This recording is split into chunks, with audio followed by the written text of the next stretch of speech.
21শে April 1971। আম্মা, দেশের এই অবস্থায় তুমি যদি আমাকে জোর করে আমেরিকায় পাঠিয়ে দাও, আমি হয়তো যাব শেষ পর্যন্ত, কিন্তু আমার বিবেক চিরকাল আমাকে অপরাধী করে রাখবে। আমি জোর করে 2 চোখ বন্ধ করে বললাম, না, তা চাই না।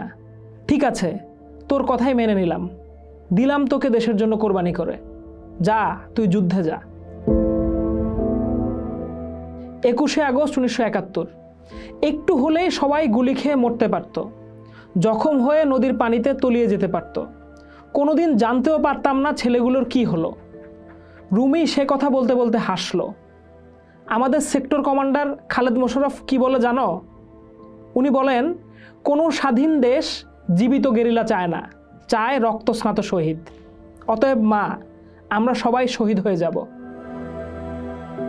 আমার হঠাৎ 2 চোখে পানি এসে গেল। 2 সেপ্টেম্বর 1971। ছাদে গিয়ে দেখি জামি খোলা ছাদের মেঝেতে বসে মাথা নিচু করে সেতারা বাজাচ্ছে। কাছে গিয়ে দাঁড়ালাম। জামি টের পেল না। একটু নিচু হয়ে ও চোখ বুজে সেতারা বাজাচ্ছিল। চোখের পাতা ভেজা। বুকে ধাক্কা লাগলো। জামি প্র্যাকটিস করার সময় রুমি তবলা বাজাতো। সেই কথা মনে হয় কি জামির চোখে পানি? শহীদ জননী তার যে সন্তানের জন্য শহীদ জননী উপাধিটি পেয়েছিলেন, সেই ভাগ্যবান সন্তানটির নাম ছিল রুমি।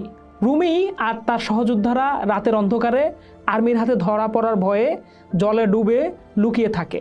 প্যাকেটের সিগারেটগুলো ভিজে একাকার হয়ে যায়। সিগারেট চাইলেই যুদ্ধক্ষেত্রে কেনা যায় না। ঘাসের উপর শুয়ে পরের দিন যুদ্ধের প্ল্যান করার সময় একটা প্যাকেট অনেকজন মিলে ভাগ করে খায়। সে কারণে ঢাকায় অপারেশন করতে এসে মায়ের কাছে রুমির আবদার ছিল একটা ভালো সিগারেটের বাক্স, যেটাতে পানি ঢুকে সিগারেট ভিজে যায় না। মেলা ঘরে তার ছেলে টিলার উপরে বেড়ার ঘরে তাঁবুতে থাকে। পরিষ্কার কাচের গ্লাসে 1 কণা ময়লা দেখলে যে ছেলে আবার গ্লাস ধুয়ে নিত, গমের আটা 2 বার করে চেলে নিতে হতো, রান্না ডালে খোসা দেখলে যেই ছেলে আর খাবে না, সে এখন যুদ্ধে গিয়ে খায় পোকা শেখা রুটি আর ঘোড়ার ডাল। মা জাহানারা ইমাম ঢাকার সব মার্কেট ঘুরে অবশেষে এমন একটা সিগারেটের বাক্স খুঁজে পেলেন, যেটাতে সিগারেট রেখে তার ছেলে পাক বাহিনীর ভয়ে জলের নিচে ডুব দিয়ে লুকিয়ে আত্মরক্ষা করতে পারবে, কিন্তু সিগারেট ভিজবে না। 29শে আগস্ট 1971, রাত 12টা। রুমি জামিদের বাসায় সবাই তখন ঘুমে। হঠাৎ গেটে ধুমধাম শব্দ। জাহানারা ইমাম আর শফিক সাহেব নিচে নেমে এলেন। তাদের সারা বাগান বাড়ি পুলিশে ঘেরা। আশেপাশে বজলুর রহমান, সাত্তার, কাশেম সাহেবদের বাড়িগুলোর সামনের রাস্তাতেও অনেক মিলিটারি। শরীফ সাহেব দরজা খুলতেই খুব অল্প বয়সী এক আর্মি অফিসার এসে দাঁড়ালেন। নাম বললেন ক্যাপ্টেন কাইয়ুম। প্রশ্ন করলেন, তোমার ছেলেদের নাম কি? রুমি জামি এগিয়ে গেল। শরীফ সাহেবকে নিজের গাড়ি চালিয়ে তাদের সাথে আসতে বলে পুলিশ রুমিদের হাঁটিয়ে নিয়ে গেল। সামনের রাস্তা দিয়ে ক্যাপ্টেন কাইয়ুম রুমির বাহু চেপে ধরে বলল, তুমি এসো আমার সঙ্গে। তারপর ওরা নামে এমপি হোস্টেলের সামনে। আরেক পাকিস্তানি আর্মি অফিসার এসে বলে, হু ইজ রুমি? রুমি সেদিন তার বাবাকে ফিসফিস করে বলেছিল, তোমরা কাউকে কিচ্ছু বলবে না, আমি তোমাদের কিচ্ছু বলিনি। রুমির বাবা স্বীকার করে না। রুমি নিখোঁজ হয়। 54 বছর বাদেও রুমিকে আর খুঁজে পাওয়া যায় না। 1971 সালে শহীদ হওয়া তরুণ এই যোদ্ধার গল্প 1971 সালেই শেষ হয়ে যেতে পারত অন্য 30 লক্ষ শহীদের মতো।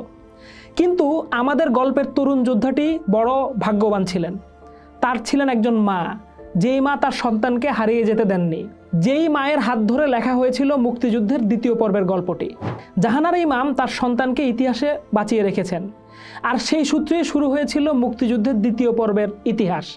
স্বাধীন দেশে যখন যুদ্ধ অপরাধী আর স্বাধীনতা বিরোধীরা আবার মাথাচাড়া দিয়ে উঠছে, তিনি রুখে দাঁড়ালেন। ক্যান্সারের মতো মারণ ব্যাধি শরীরে নিয়েও তিনি হয়ে উঠলেন আন্দোলনের মশাল। 1992 সালের 19শে জানুয়ারি 101 জন সদস্যকে নিয়ে গঠিত হলো 71-এর ঘাতক দালাল নির্মূল কমিটি। আহ্বায়ক জাহানারা ইমাম। এরপর 70টি সংগঠনের সমন্বয়ে তৈরি হলো মুক্তিযুদ্ধের চেতনা বাস্তবায়ন ও 71-এর ঘাতক দালাল নির্মূল জাতীয় সমন্বয় কমিটি। নেতৃত্ব দিলেন তিনি।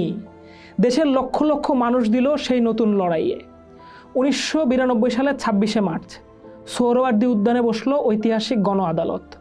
যুদ্ধ অপরাধী গোলাম আজমের বিরুদ্ধে উঠল 10টি সুনির্দিষ্ট অভিযোগ। লক্ষ মানুষের সামনে রায় দিলেন জাহানারা ইমাম, মৃত্যুদণ্ড। সরকারের কাছে দাবি জানালেন এই রায় কার্যকরের। কিন্তু তৎকালীন সরকার উল্টা তার বিরুদ্ধেই রাষ্ট্রদ্রোহিতার মামলা দিল। শুধু তিনি নন, 24 জন বিশিষ্ট নাগরিক একই মামলার আসামি হলেন। তবে তিনি থামেননি। লাখো জনতার পদযাত্রা নিয়ে স্মারকলিপি দিলেন স্পিকার, প্রধানমন্ত্রী আর বিরোধী দলের কাছে। সংসদের 100 জন সদস্য গণ আদালতের রায়কে সমর্থন জানালেন। আন্দোলন পেল নতুন মাত্রা। দেশ জুড়ে চলল গণস্বাক্ষর, সমাবেশ, মানববন্ধন। 28 মার্চ 1993 নির্মূল কমিটির সমাবেশে পুলিশ লাঠিচার্জ করল। আহত হলেন জাহানারা ইমাম। রাজপথে প্রায় অজ্ঞান হয়ে পড়ে গিয়েছিলেন তিনি। তার এই লড়াইয়ের খবর ছড়িয়ে পড়ল আন্তর্জাতিক অঙ্গনেও। ইউরোপীয় পার্লামেন্ট সমর্থন জানালো যুদ্ধাপরাধীর বিচারের দাবিকে।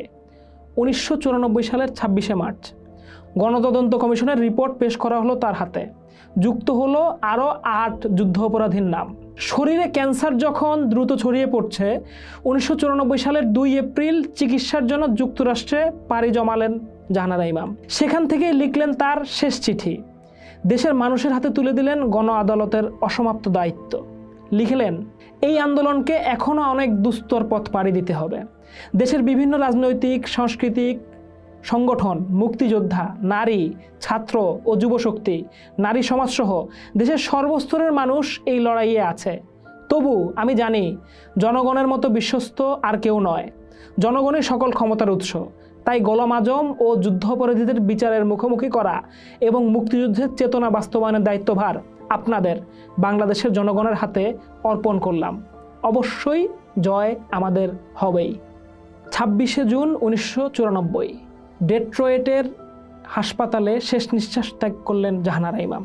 তার নিথর দেহ যখন ঢাকায় ফিরল, বিমানবন্দরে তখন কান্নার রোল। ব্রিটিশ এয়ারওয়েজের বিমানটি রানওয়ে ছুঁয়েছে, যাত্রীরা নামছেন, কিন্তু সিঁড়ির মাথায় চিরচেনা সেই দৃঢ় মুখটি আর দেখা গেল না, আর দেখা যাবে না। আমাদের দেশে মুক্তিযুদ্ধকালে নারীর লড়াই তো ছিল রণাঙ্গনে, ঘরে, সমাজে, সবখানে। আবার 4 লক্ষ নারীর সহিংস ধর্ষণের শিকার হওয়ার ঘটনা যেমন মূলধারার ইতিহাসে বড় জায়গা পায় না, তেমনি এটাও খেয়াল রাখতে হয় যে স্বাধীন দেশে গণহত্যা, মানবতা বিরোধী অপরাধের বিরুদ্ধে লড়াইটাও গতি পেয়েছিল একজন নারী, জাহানারা ইমামের হাত ধরে। কথা সাহিত্যিক হুমায়ুন আহমেদ জাহানারা ইমামকে নিয়ে স্মৃতিচারণ করতে গিয়ে লিখেছিলেন, বাংলার পবিত্র মাটিতে তার পায়ের চিহ্ন আর পড়বে না। স্বাধীনতা বিরোধীদের এই সংবাদে উল্লসিত হবার কিছু নেই।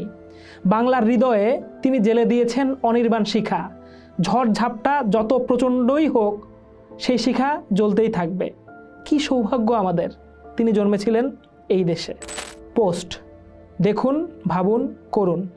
থাকুন পোস্টের সাথে।